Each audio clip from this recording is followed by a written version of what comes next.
doesn't look pretty. Oh, that looks brighter. I wonder if you can aim it down. Can you angle it down?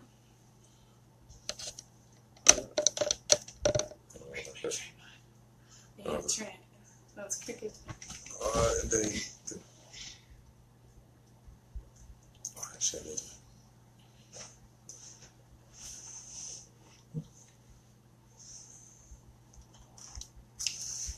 all right. Still learning this thing. Yeah. Ooh.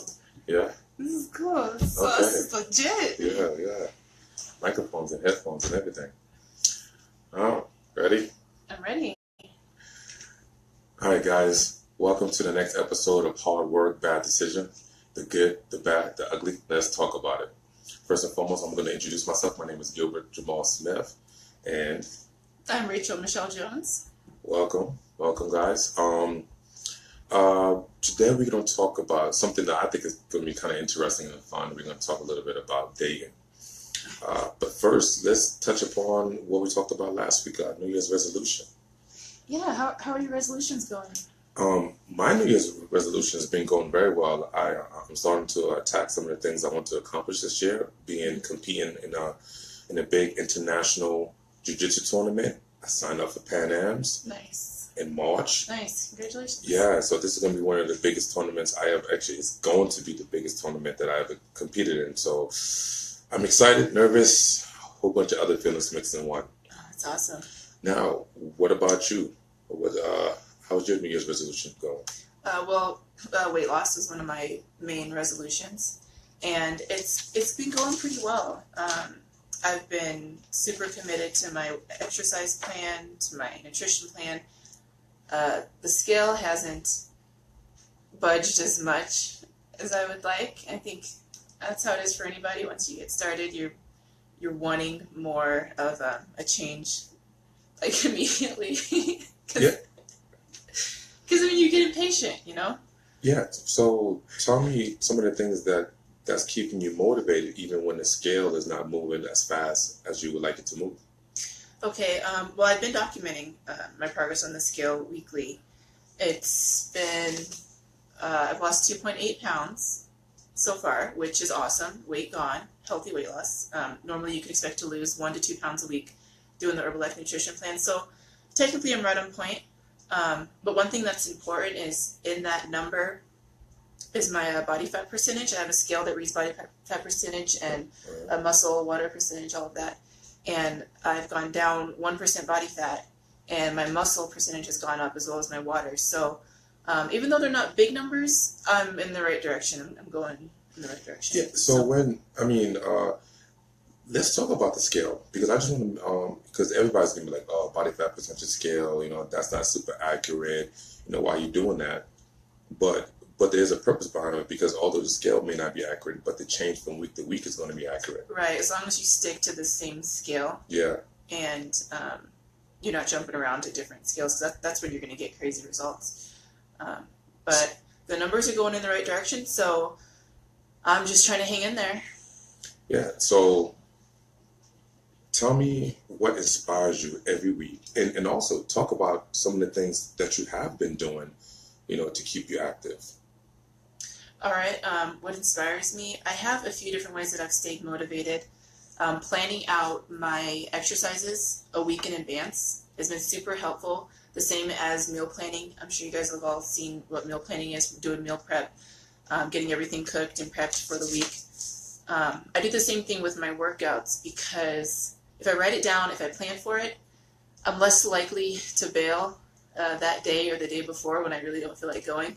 I already made time for it. I already said I was going to do it, so I kind of got to show up. What goes hand in hand with that is accountability partners.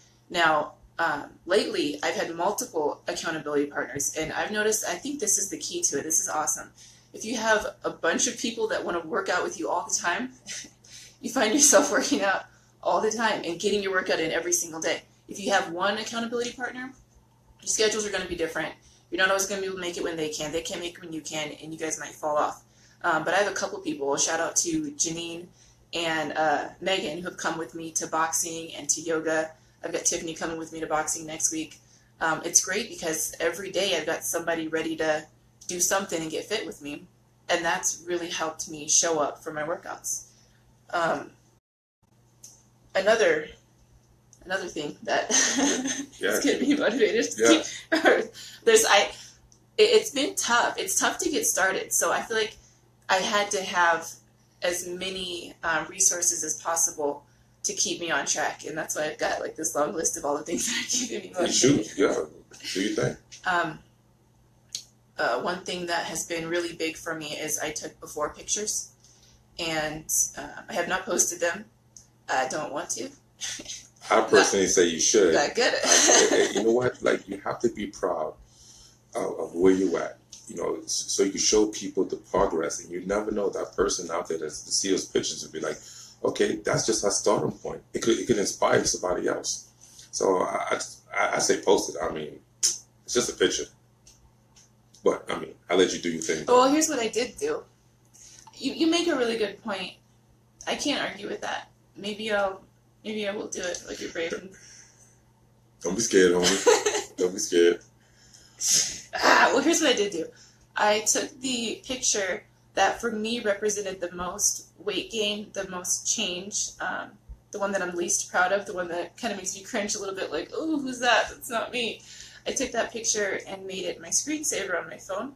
Mm. So every time I turn on my phone, it's in my face, and around my friends, around strangers, when I'm at the store, when I'm on the airplane, I'm opening up my phone and there's that picture. It's just that little reminder to, you know, not go back for seconds because it tastes good, and not skip my my workout because I'm sore or I'm tired. It's just that little extra. It keeps me uncomfortable. I feel like that's what's kept me consistent. I've been staying uncomfortable and on it. Well, I tell you what, I mean, just speaking for somebody that's been watching you in this last week, and I know it's only been like week 1 or week 2. Mm-hmm. I've been super proud of you. The fact that you've been very consistent. You haven't skipped out in any training sessions. You trying different types of training. Like you started jiu-jitsu this week. I did. With the gi on, which is like, you know, that was, to see you in the gi, I'm not gonna lie, I had some thoughts going through my head. It was a special moment for me. Also, you know, you've been very consistent with the boxing and the hot yoga, and then you bring in people on too. So now you're creating a following of just positivity. It's awesome to sit back and watch. Oh, it's been so much fun, and having the variety of workouts. Jiu-jitsu, something I've never done. I've never even really seen, or didn't know how to say. I mean, it's something I'm super new to. I'm not a fighter. I'm not that person. I'm a massage therapist. I'm very loving and giving and kind, and just like I don't have the urge to hurt anybody. Mm-hmm. So I think that's kind of the perspective that a lot of people who don't fight have about fighters. But that's not how they are. Like, everyone's really nice. Everyone's really friendly. They just, I don't know. Well, you know me. I'm going to plug the gym. I'm going to plug the gym. They hurt you happily. Yeah, I mean, at a Victory MMA and Hustle Harder Boxing, we really try to create a family environment to make sure everybody's felt welcome, from the new guy to the vet. You know, we really try to help people push themselves and challenge themselves. So I'm just so excited to see you step out your comfort zone and try something that's so combative. It's something that's so physical. But it's also good to have you on the team, because then you know those massages are pretty nice too. So yeah. But either way, I'm proud of you. Thank you. And we're gonna keep moving forward, and we're gonna keep talking about your progress every week. Yeah. To hold you accountable, and hopefully we get to inspire others to go and address some of the issues they have. Yeah, we'll see. We'll see where this goes. Yeah. I'm very optimistic about it. All right. So moving on to the topic of the week, guys, we're gonna talk about dating. Dating. Right, dating. Yeah. Talk about dating. And then we're gonna talk about what turn you off from someone when you dating them. Things that you see someone, they meet all the physical attributes you're looking for. You know, they may be pretty, they could have the right body. Physically speaking, they look good. And you want them. Okay? But then you you start dating, and then you find out these little small things that just be like, man, this is really bugging me out. This is gonna be fun. Yeah. I didn't even know what all you had in mind for this conversation tonight, but let's do it. You know, so I compiled a list, and I asked you to compile a list, which, you know, you kind of was a little bit, you had it wrong. Well, I may explain it wrong to you. But anyway. Yeah, communication is important in a relationship. But anyway, you know, we're going to make it do what it do. Yeah. So I compiled a list of things that, you know, I found lately as an adult, as a 36-year-old man, that I'm just not willing to deal with. You know, when I'm dating someone, and if the person I'm dating don't meet this, but that have some of these things on this list, that it probably ain't gonna work out. So this should be interesting. This should be interesting. Let's dive right into this. Okay. Well, I'm gonna start it off. Okay. I'm gonna start it off. Okay. Number one, and I know this is very typical.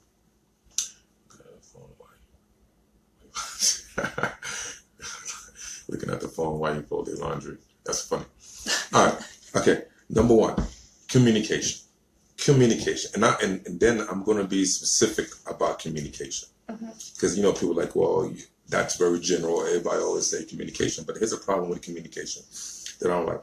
I don't mind if you get mad, you get frustrated, you know, things are not going the right way, and you're feeling some type of way. What I don't like is when you're not willing to express it. And you're not willing to tell me, and then you expected me to guess. Or you tell me that you're mad, but you're not really giving me details, or probably the best way to go about it is how to solve it. For instance, if I do something wrong, okay, and you could easily say, well, I don't like that. And if you'd have done it this way, then, you know, maybe things could have worked out a little better. We could find a compromise. And I'm willing to work with that. But hey, don't just tell me I'm doing this wrong, I'm doing that wrong, I'm doing this wrong, I'm doing that wrong. Because then it'd be like, yo, stop beating me down. I'm not perfect. I get it. Yeah. But you gotta give me a little, you know, wiggle room to make mistakes, and let's work together, you know, to make things better.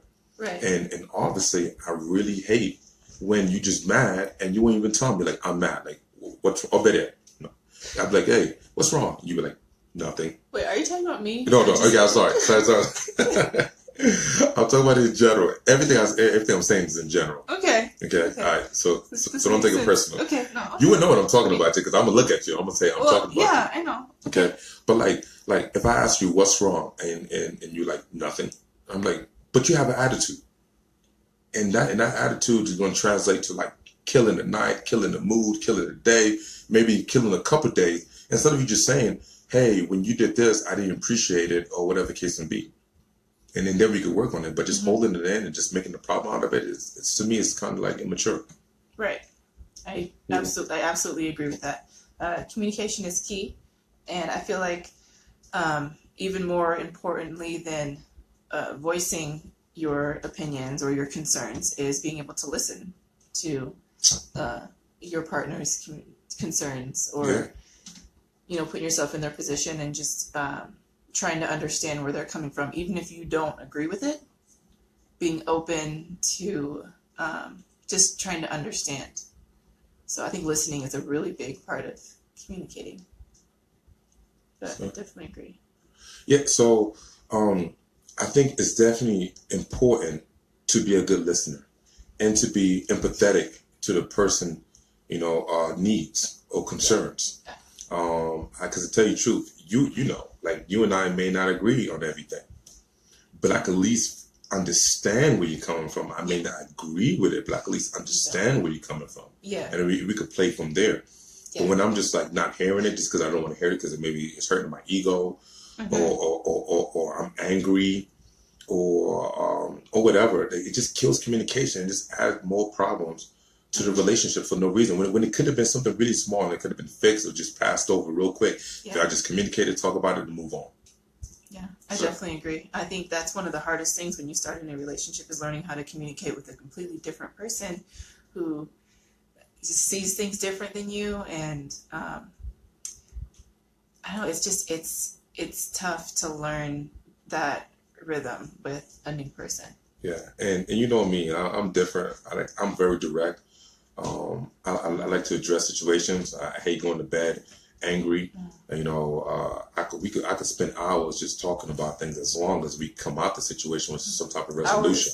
Hours. Yeah, well, it's fine as long as we come out with a resolution. Yeah, that it's worth it. It would make it worth it. Straight up, straight up and on the real tip. Word up. So what's one of yours? One of mine, I think, is really important in a partner is that they understand what self-love is, and they know how important self-love is and how to achieve it in their life. I think it's something that we all strive for and something that we all work on. But the awareness is huge, and I have to have someone who's aware of just how to make themselves happy when they're when they're off and they need their own time to get their mind right, or just that self-awareness. It's huge. So basically, you're saying that you don't want, you want someone that has the ability, to be happy, and not just rely on you for happiness. Right. You've got to know how to make yourself happy. I think that's the key to a successful relationship is two people who make themselves happy, who are happily living together in harmony, not really relying on the other person, because you can't make somebody else happy.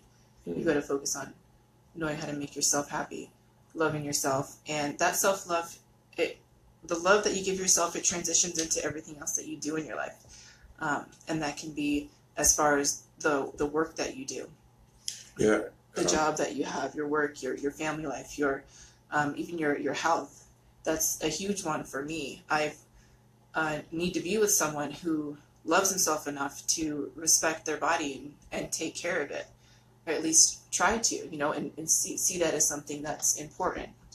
Yeah, I think it's nothing worse than being with someone who's just hell-bent on being unhappy. They find negativity in everything. They're more than willing to find things to argue about and just be angry.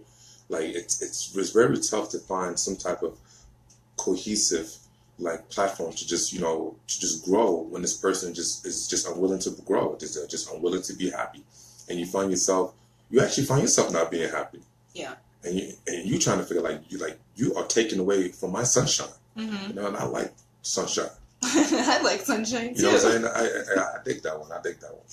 Yeah, right. you've got to learn how to make yourself happy and love yourself before you can love someone else. Sure. So. All right. My next one is drama. I can't do drama. I get it, man.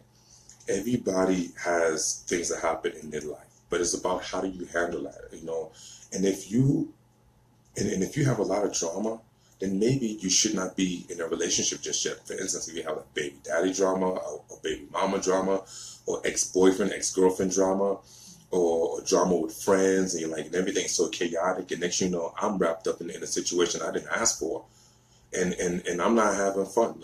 Those things are not cool. If you're gonna step into a relationship, be in a place that you could actually handle a relationship and not bring your baggage to me. Because I got my own baggage, and I promise you, I'm not going to bring my baggage to you. I'm going to handle my own business, and I'm expecting you as a grown adult to do the same thing. I absolutely agree with that.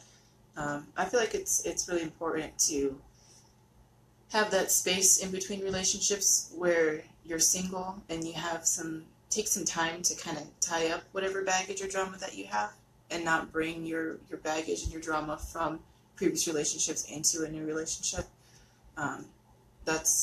And honestly, it could also be emotional too, and it doesn't have to be physical, because what happens is if you dating a guy and he does something really bad to you, and now I got to deal with that type of damage, and for some reason I'm being punished for his mistakes.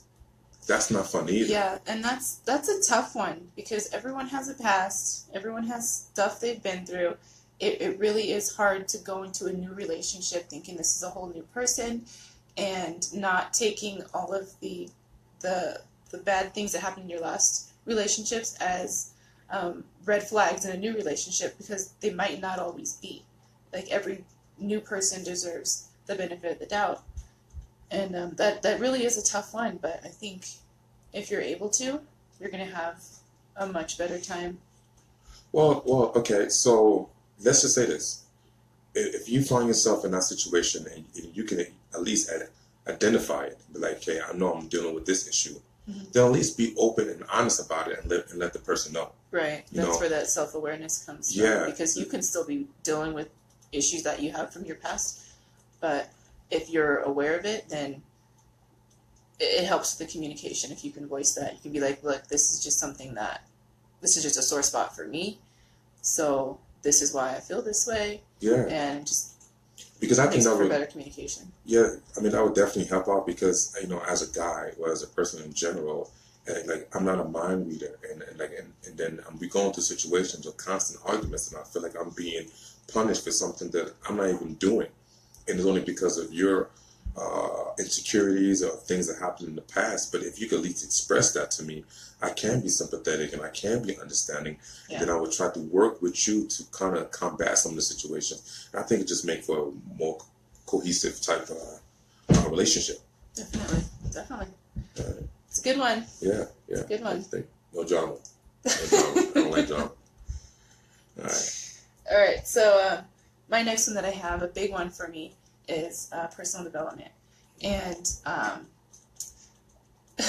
love a man who does personal development. Basically what that means is a man who has the desire to continue working on himself, being the best version of himself that he can be.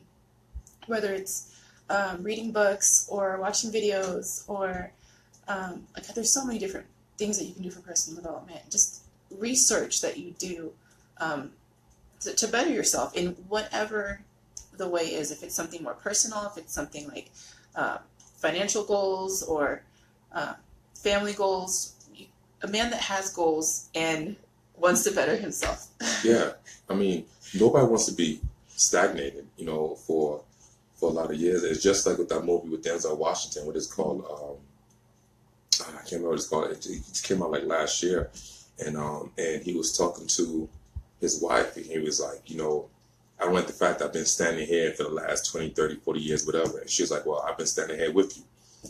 And those two people who've just been stagnated for a long time, and they never grew, either was personally, or emotionally, or professionally. And that weighs down on a relationship. So you're right. I do believe personal development. And this is something you and I have had a lot of discussions and even some arguments about. But I'll be honest, I thought I had an understanding of what personal development really was, and I didn't. And you have done a very good job, even when I didn't ask for it, on educating me, and now I'm definitely more open to those concepts of just trying to, develop in different ways, and not just what I'm typically used to doing. Reading more. And I know I haven't picked up a book yet, but maybe I should put that on the New Year's resolution. Grab a book and turn some pages. At least an audio book. I could probably start there.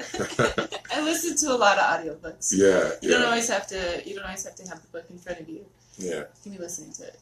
But I thank you. I thank you for introducing me and at least help or reintroduce me and help me develop different ways to develop, either personally or professionally and whatever.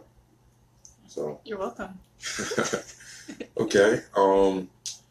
So yeah, you're next. Yeah, man. Your turn. Go. Make a good one. Okay. Hey, listen. We all adults. Okay.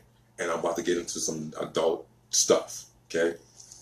I can't be with someone who's gonna be lame in the bed. I love my woman to be a lady in the streets, but a freak in the sheets. Yeah. Did you make that up? It's pretty original, right? That is so original. I just came up with it. Wow, it's so creative and clever. But here's what I'm talking about.